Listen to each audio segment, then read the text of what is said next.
I think I'm ready. Me too. I'm excited. What is up, guys? It is your girl, Renny, and I'm here with a guest today. Introduce yourself. My name is SAHMRA. I also go by Supreme Divinity. I'm a poet and a student. I'm a psychology major at UConn, and I am here with Renny. The way you speak. Speak the way you speak. Okay. I feel like that was so soft. Okay. All right, cool. I just want you to be you. Okay. Okay. Let's do it. Okay.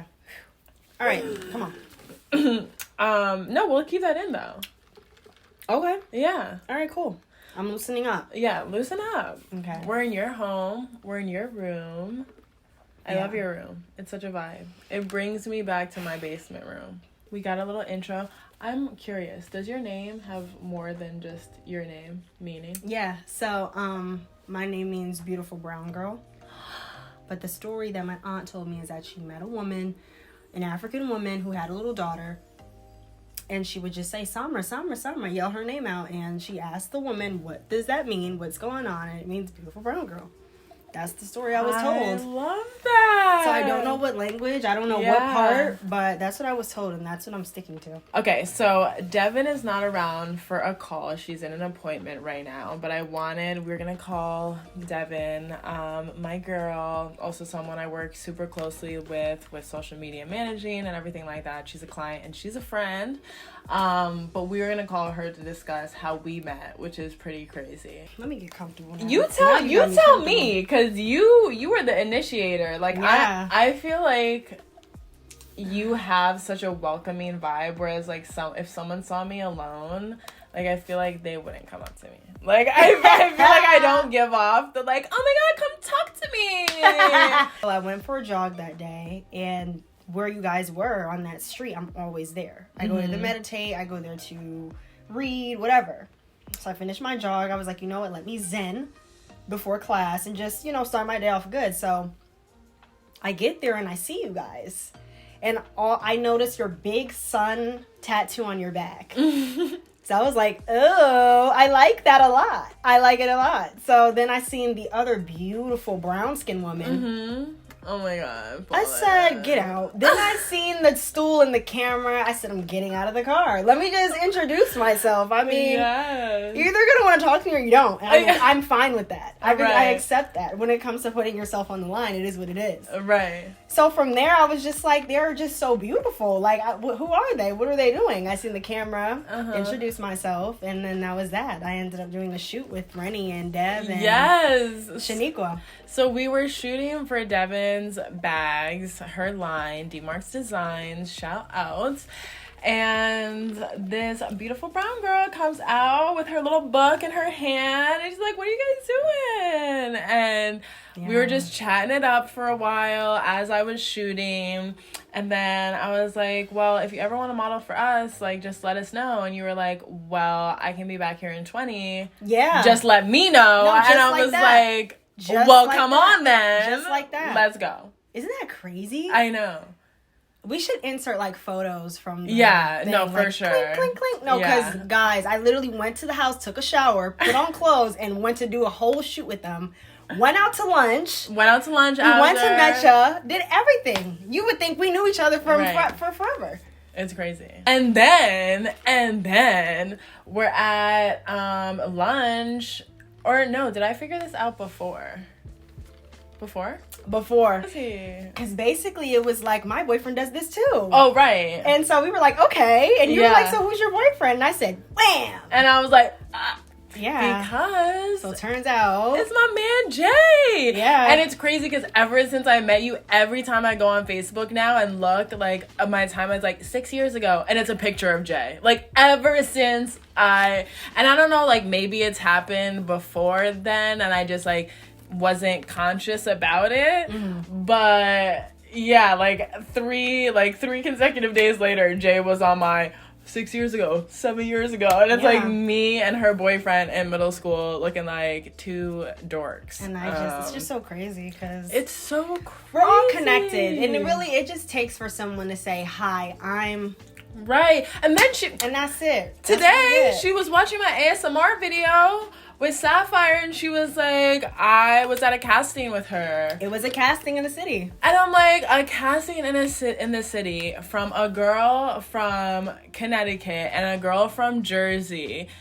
Then that girl sees my video that I did with my brother's ex-girlfriend. Yeah. And it's like, I know her. When you were like, oh, you did that ASMR, I know her. And I was like, you know her? Yeah. Sapphire? We did a casting. I remember that I shit. am dead. I didn't get it, though. I wanted to talk to you about a few things. When we were talking about sitting down and doing a podcast together, Mm-hmm. I was like, wow, right off the gate, I kind of know what I want to talk about with you. Mm-hmm. Number one, my sis is living a social media free life. Yeah. Talk to me. I Tell me am. about So, basically, I've had my Instagram since like 7th grade. Mm-hmm. So I've had a relationship with Instagram and just Snapchat for a very long time. You know, like growing into a teenager and then growing into an adult. It was by my side, right there, all the time. And Were then, those your main two? Like Facebook? It was, I actually never had a Facebook. Mm-hmm. Never. It was Instagram, Snapchat, Twitter. Gotcha. Those were the top 3 social medias that I use all the time, every day. And I want to say, you know what? Because this is where it started. I am a journaler too. I love that. I have journals from 2009. Mm-hmm. So, boom, I used to write poetry. And I was 17, getting ready to graduate, and I noticed, I said, you know what? I need to go on a social media break. I used to write. Why am I not writing anymore? Mm-hmm. I'm too distracted. Right. Boom. So I got in my journal. It's all like messed up. And I was like, you know what? I'm going on a social media break. So then I would take social media breaks. So from like senior year up until, you know, a few months ago, I would take social media breaks. I would get on, post a little selfie, interact, do that whole thing, and then it was too distracting. I would notice, as soon as I get on to post my own thing, I'm over here scrolling over here. Who told you to do that? You're doing too much. Like, hour goes by, 2, 3, 4, you've been on Instagram. You know, I'm not looking at anything toxic. I always tell people, like, I'm a person who has very strong self-autonomy. Like, you know, I'm very confident. I love myself. I don't have good days all the time, but I'm pretty here with myself. Mm-hmm. But even when you're not intentionally trying to be influenced or trying to look at someone, it still has an effect on you. It still has an effect on you. 100%. And I just didn't like my behaviors when I was on there. You know, just like a little bit lazier than usual. Not as productive as I usually would be. And I just was like, I don't want to be like that. I don't want to be like that. And, you know, there's definitely positive ways to use social media and promote yourself and do that whole thing, which I'm getting back to now. But I realized that I have to define myself first and really know what that is and know what that means before letting the whole world see me. Yeah. You know, if I'm not here and I'm posting a selfie, I know I look beautiful, but why am I posting the selfie? What's going on? What's your intention behind doing this? And go about your day. And I felt like I was just too distracted. And I would slowly become disconnected from myself because I'm investing time into my page and my Twitter feed. And anybody who has Twitter knows Twitter is reckless. Twitter gets reckless. I don't know. I'm not on Twitter. Oh my God. They be wilding on Twitter. That's the one thing that I haven't. They be wilding on, and it be mad funny, but it's not realistic. Right. You know, it's like toxic funny, but we're normalizing toxic. And then when we get into the real world and we're interacting, you're getting into relationships, it's like you're doing all this shit, and it's like, no. So I said, dang, you know, I cut my hair last September. So that was kind of the journey of like, okay, boom. And I just deleted it. It's been like 4 months, deleted everything. Not disabled and then logged back on, but like deleted it. Deleted the Instagram, deleted the Snap, deleted the Twitter. And I was like, get yourself together. You know, finding yourself is a lifelong journey. So I can't really say find yourself. That's a continuous thing. It never stops. But, you know, be at a place of understanding with yourself And then when you're comfortable and your intentions are to be SAHMRA and, you know, follow people or have a following of people who are like you, and you can learn from these people, you can connect with these people, you can create with these people, then we're going to go back and use social media for what it is. Yeah. But first, let me uncondition my condition. Right. First, let me do that so that I am not going back and forth with myself for no reason. So, do you feel like you're missing out? I simply asked that question because of the fact that you met one of the most important people to you right now through Tumblr. So, like, do you feel like you're missing out on those, like, spontaneous connections through the internet that could lead to real life connections? Absolutely not. Because I met you in person. Yeah. I met many people in person just by being SAHMRA. So, you know, no. Because with what I'm doing now, you know, writing my poetry and just doing my inner work, you know, grounding myself, the more I master that, you know, anything that I need, I have control over. I could just reel it. I could just go get it. And then from there, I can take it somewhere else. I could take it to Instagram. I could take it here. Right. But I feel like I'm good. I feel like I have the people in my life who are supposed to be here, and they're actually adding value to my life. Right. And these are in-person connections. So I think I'm good. I don't really think I'm missing out on much. A minute. And we're just getting started. Right. I think we're doing good. Scraping the surface. Yeah. So. Okay.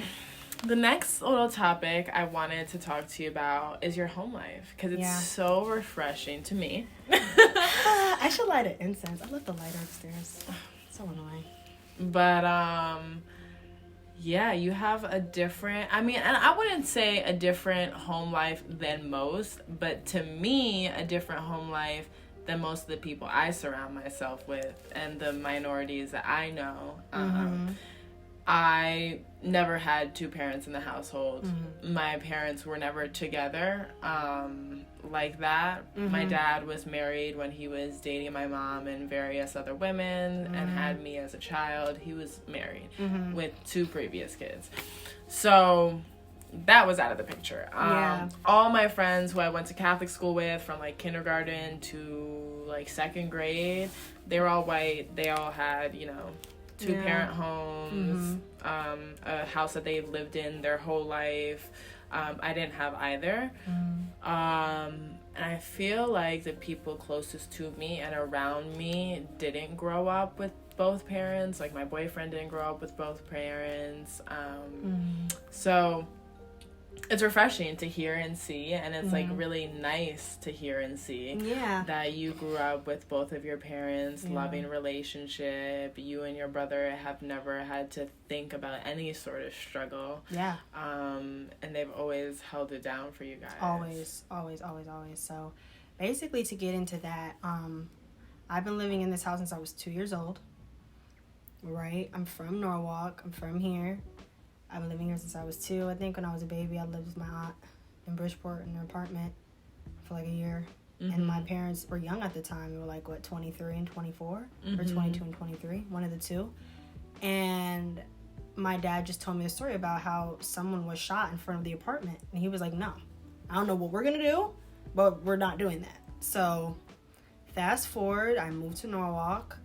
And I live in this cute little duplex. And I went to Marvin Elementary School, Nathan Hill Middle School, Norwalk High School, you know, just going up, just stability. I've never moved schools. I've never done all that stuff. I've always had a packed lunch. My mom was holding it down. Like, I would come to school with my sandwich packed, my apples cut, ready to go. Yeah. And now that I'm older, it's just like, wow. They just made sure that they can give me and my brother the best that they can. And so, just growing up, it was just like stability. Like, if I want to be the kid who dyes her hair red after cutting it, I could just do that freely, whether they think it looks good or not. They just let me do me. And one thing my mother always told me is, you didn't ask to be here.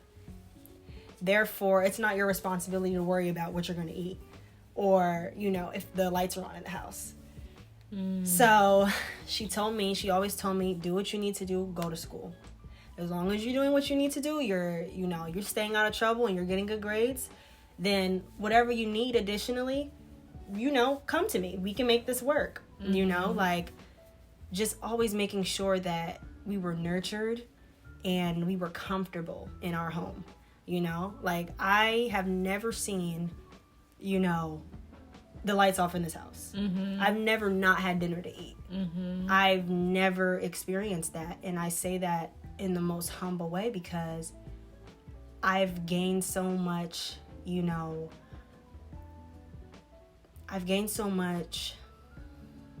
I want to say, like, interpersonal skills when it comes to other people that I meet. Because I know what it means I know how important it is to have someone listen to you. And I know how important conversation is. And I've gained, like, that closeness with people naturally because I've always had that in the house. Right. Even just growing up, like, when it came to sex, school, drugs, boyfriends, it was like, what's up? This is what it is. Let's have that conversation. As uncomfortable as it is for an adult to speak to their kid about some stuff like that, it's like they let it be known what it was. Right. Having two parents in the home who are functional and healthy, communication was number one in the house. If there's a problem, come to me. Okay? If you feel some type of way, if you're confused, come to me. Talk to me. So, honestly, I don't even know how to lie, really. Because I'm like, they already know anyways, so just say it. They already know what's going on.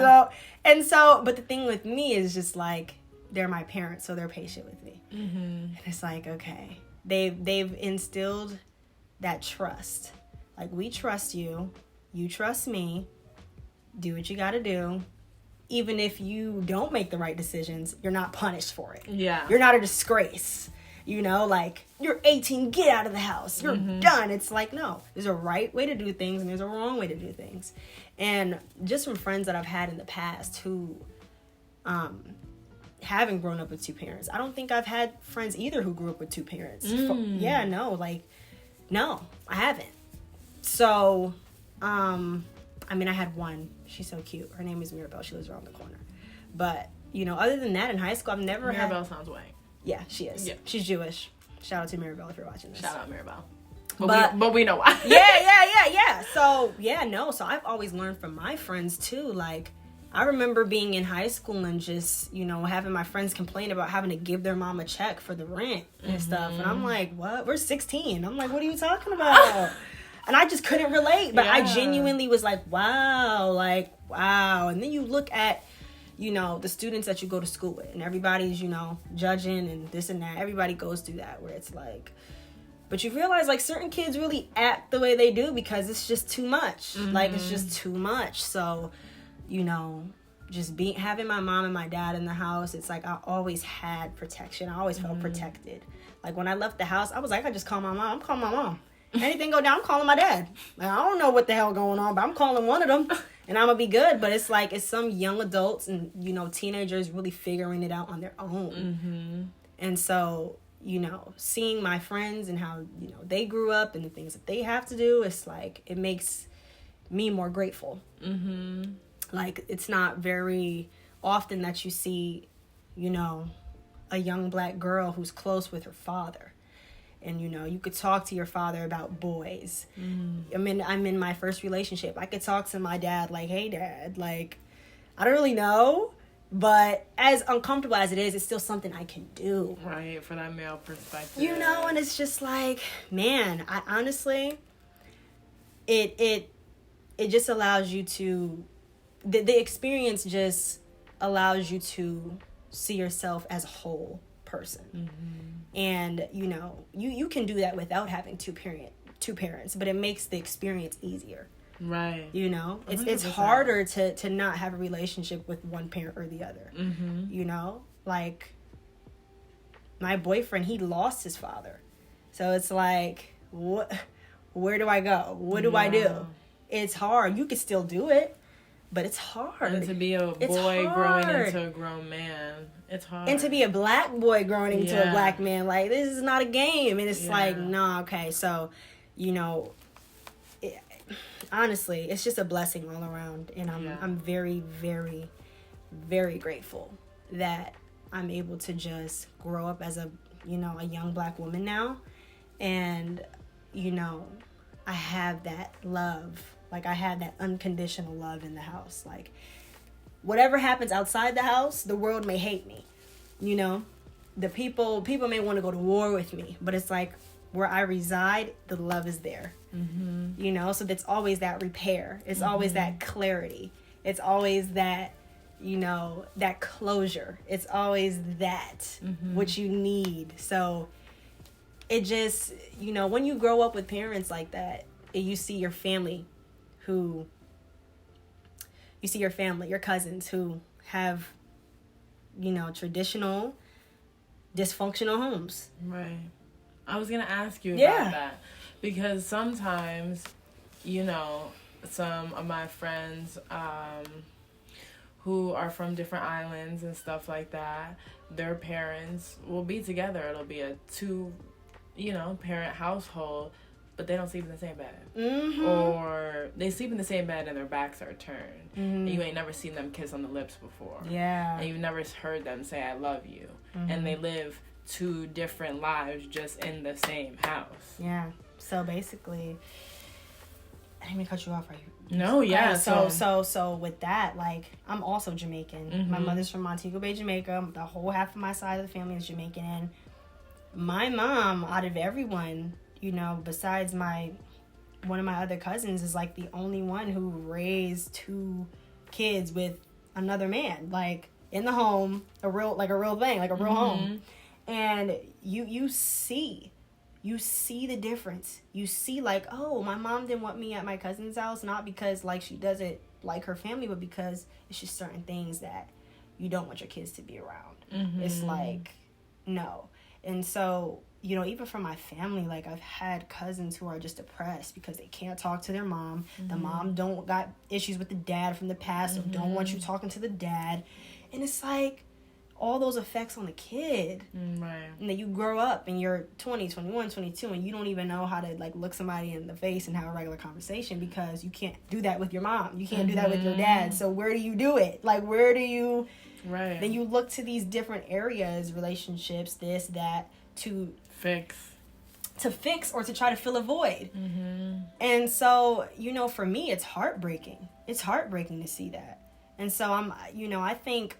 me personally, I'm able to just have kind of like that nurturing, close energy with people, so that they feel safe. Right. Like, it's good. I'm not.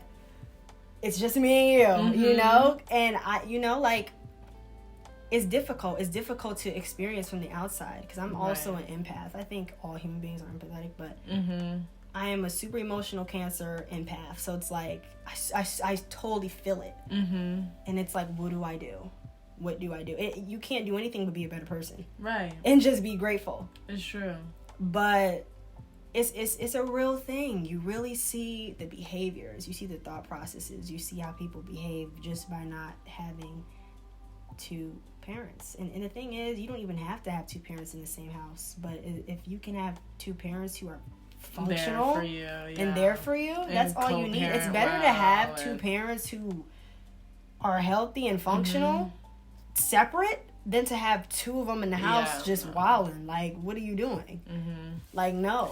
And it doesn't even have to be wilding, because like I said, it could be 2 parents in the home, or just not showing, just move through the motions. And I feel like that's almost could be as damaging, because if that's what you perceive as the end goal, like, oh, I might fall in love with someone someday and it might be magical and romantic, but at the end of the day, I'm gonna live with someone who can keep a roof over my head. I might hate them while doing it, and I might not be happy every day when I wake up next to them. But that's what I've seen works. It works. Works. So I just thought that was so refreshing. I'm so happy for you that you get that experience, and I'm grateful. My kids won't ever be like, oh my God, let's go to Grandma and Grandpa's house. It's like, let's go to Lola's house. and let's go see Grandpa in Brooklyn. You know? Yeah. It'll always be that way. Yeah. And then let's go see, I don't know what my kids would call my godfather, but that's who I, like, when I need a hug from my dad, it's my godfather. Yeah. I would never ask my dad for a curing hug. Yeah. You know? Yeah. Just don't have that relationship with him. So, I don't know what my kids would call my godfather, but we're going over there in Jersey. Yeah. You know? So I think ultimately if adults could just be adults and really understand the impact that they have on a child, then everybody will be fine. You know, like, people grow into adults and they still just are stuck in their ways. They haven't grown up. And, you know, a lot of parents, they just feel like because they're a parent, they can just do whatever. You know, like, oh my God, I hate that. I'm putting the roof over your head and the clothes. Right. And, like, you're supposed to do that. Mom and dads, you had the child. You're supposed to do that. But you still got to be there. Right. You really got to be there to be like... And if you didn't have the child and you just had the sex, well, you better be ready for that as well. Yeah, so ultimately, like, you and the father, or the mom and the mom, or the dad and the dad, y'all don't got to be together. But be who you're supposed to be for the kid, because as they get older, they'll look back and they'll be like, you know, my parents weren't perfect, but they made it work. They love me. They showed me love. That's gonna be everything for them. Yeah, no, I say it all the time. You know, like, my mom's my best friend. Seriously. She has her demons. She did absolutely the best that she could without help, with someone who didn't want to pay child support unless she changed my name legally to Hunter. Like, those kinds of things. She did the best she could. Now, can I say that for my father? No, I cannot. I'm sorry, Clayton. It's not coming out of my mouth. You didn't do the best you could, right? You might have thought so, but you didn't, and not in my eyes, and it'll never be that way in my eyes unless, I don't know, something happens. I don't know. I'm forgiving, but I'm the person who, like, I subscribe to I forgive but I don't forget, but it's not like it's always in my mind when I'm interacting with you. No, but I'm just a little cautious, right? You know, so I was telling you about that friend that I had that, you know, she was a bad communicator. I cut her off, right? She asked me to come back into my life, you know? She was like, I'm sorry, I'm a bad communicator. I want to be friends again. I won't do the things that I did to you to make you stop being friends with me. I'm the type of person that's like, okay, cool. Like, let's see where we can go. Now, the forgive and not forget part, that I don't forget, right? I'm going to accept you and see if the energy you still got shifts. the mental note, right? I still got the mental note, right? So after 2 or 3 times, I said, "I'm done with this." You gotta go. She had caught a whole attitude. Was like, "You're not my man." This, and that. I'm like, "Listen, sweetie, I don't gotta be your man, but listen, I'm your friend. Don't waste my time. Like, you make plans with someone." You either stick to the plans or not tell them an hour before you're supposed to be driving to them that you got your period or whatever fake bullshit you're trying to sound. Why y'all right got now. Renny upset? Don't do that. Like, come on. Don't do that. But no, so, like, no, but like, literally going back to what you said, just about forgiving, about trust, about doing the best that you can. Like, another thing is, like, parents do the best that they can with what they know. And a lot of Caribbean parents, they just got we going to work, we doing this, we doing that, bam. Like, my grandmother, my, you know, aunts, they've seen abusive men. They've experienced that. So it's like, what they know is make sure there's food on the table, make sure but the emotional aspect of just like, nah, that's not a thing. And I'm grateful that my mom was able to grow into the woman that she is, to do the opposite. That, you know, some women, they go 2 ways, or men. You either are going to do what you've seen, or you're going to be like, nah. You know? So I'm just grateful, like, honestly. And I think ultimately kids are a blessing because you teach your parents. You know? My mom, I remember when we were younger, she'd be like, "Summer, come clean up." And my dad's like, you can't yell at them all the time. You can't raise your voice all the time. Now, I wasn't tripping, but she learned. She learned how to be a mom.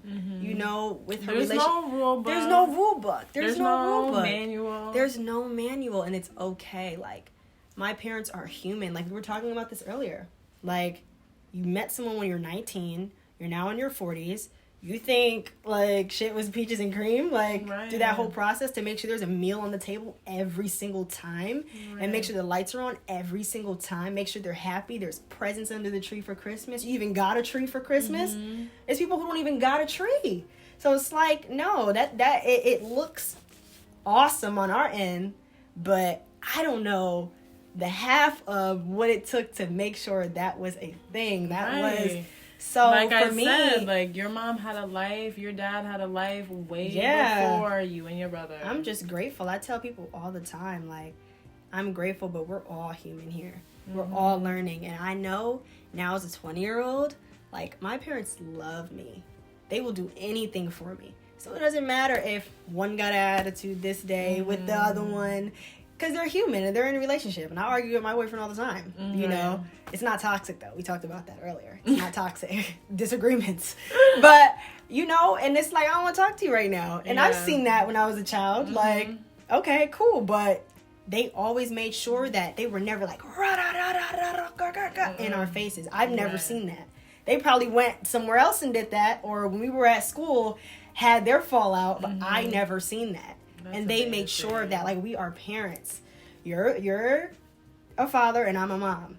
I'll deal with this later with you. You know? So they just always held it down. Like, they always played their role. Like, y'all are kids. You're going to be kids. You know? Do what you got to do. And I'm going to also... my dad told me the other day, he was like, I know you're 20, but I'm still raising you.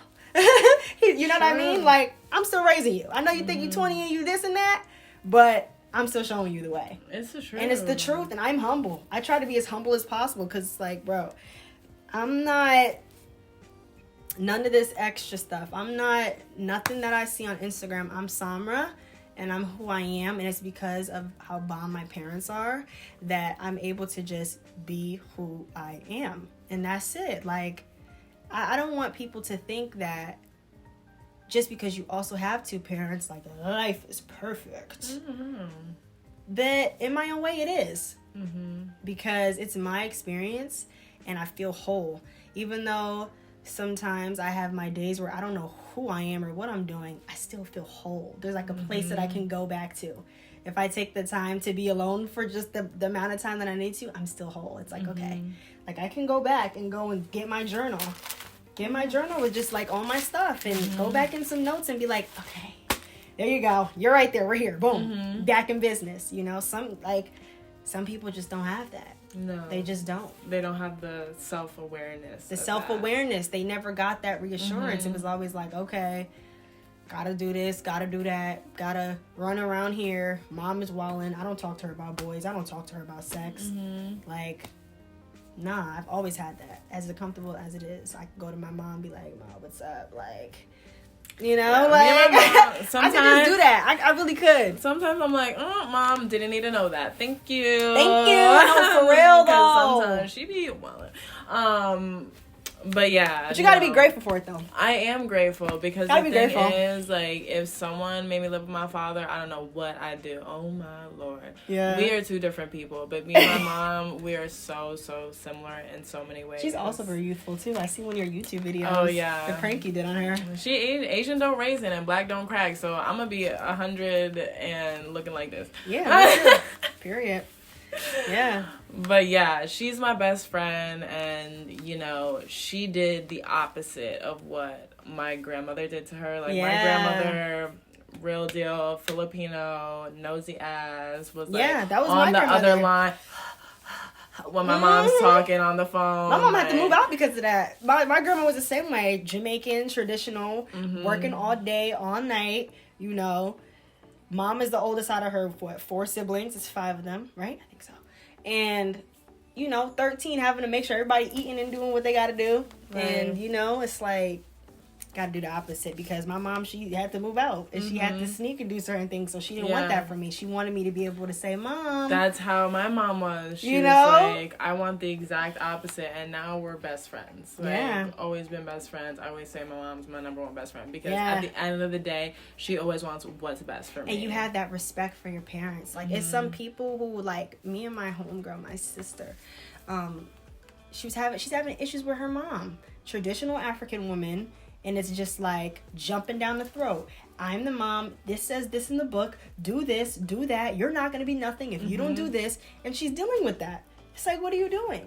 Then now she despises her mom. And it's like she still loves her mom, but she can't. I can't be around you. It's like I love you because you're my mom, but that's where it stops. And it's like, for me, I have so much respect for my parents. Like, even when I'm out on my own and I can do whatever I want to do, it's like I still won't do it. I'm like, my mom would not be proud of that. My dad would not be proud of that. Like, you could do it. You're an adult now, but no. And so, even just that saves my life. Yeah. There's situations where I will be out with my cousins in Bridgeport, you know, going to these little backyard parties, and the shit gets shot up. Mom, if you're watching this, I'm sorry. But has she known I'm in these places? But I knew. I'm like, no, I can't. I gotta go. But the thing I gotta go. My mom will kill me right now. Sometimes you gotta learn for yourself. You gotta learn for yourself. You gotta dip your toe in. Yeah, she told me that too. She's like, you know what? You're gonna do what you want to do at the end of the day. I'm just gonna tell you what you need to know. So it's like, even when I'm out on my own, because I know my parents want the best for me, I'll be like, nah. And that saves me, because it's like, I'm just grateful. You know, when you don't have, you know, people who care about you, who look after you, you just do shit on your own. You don't care. I've had friends who are like that too. They don't care. They get it how they live. You can't tell them what to do. You can't tell them how to be, and I respect that. I just want to be a person where, like, friend, no. I was always like, yo, them kids who got no folders in their book bag. Yo! Don't be... Not even a pencil? Don't be pulling out no homework. I'm like, yo, I want to live like them for a day. I want to live like, I don't give a fuck for the day. No. I was like, because I'll be rambling. I'd be like, oh, my homework is right here. I got the packet here. But them little boys who just be throwing their book back. But it's like, why do they do that? Why do they do that? Why do they do that? Why do they act like that?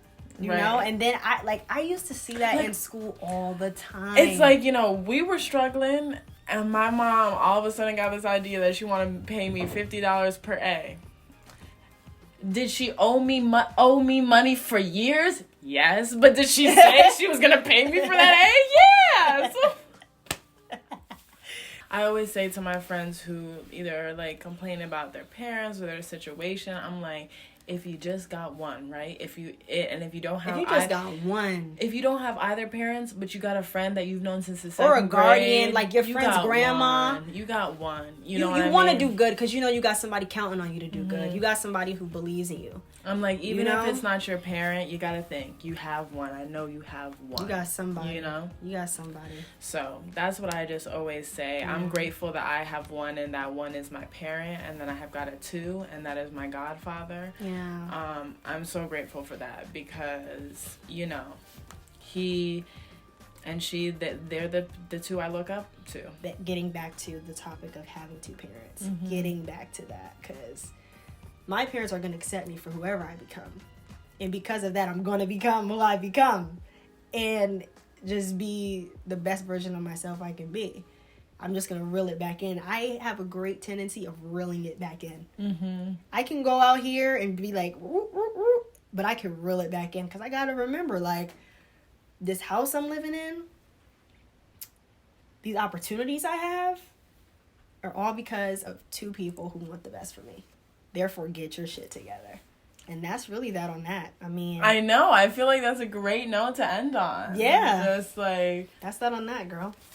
Oh, I loved having you. Thank you. And I just want to say to all the people who, you know, don't have two parents in the house, if you do have somebody who loves and believes in you, just know that you owe them your success, because they're counting on you. And lean in on that Lean in on that person and really embrace that, because life is short. You know, with this global pandemic, with, injustices going on, new presidency, it's so much that affects people, and people have been losing people left and right.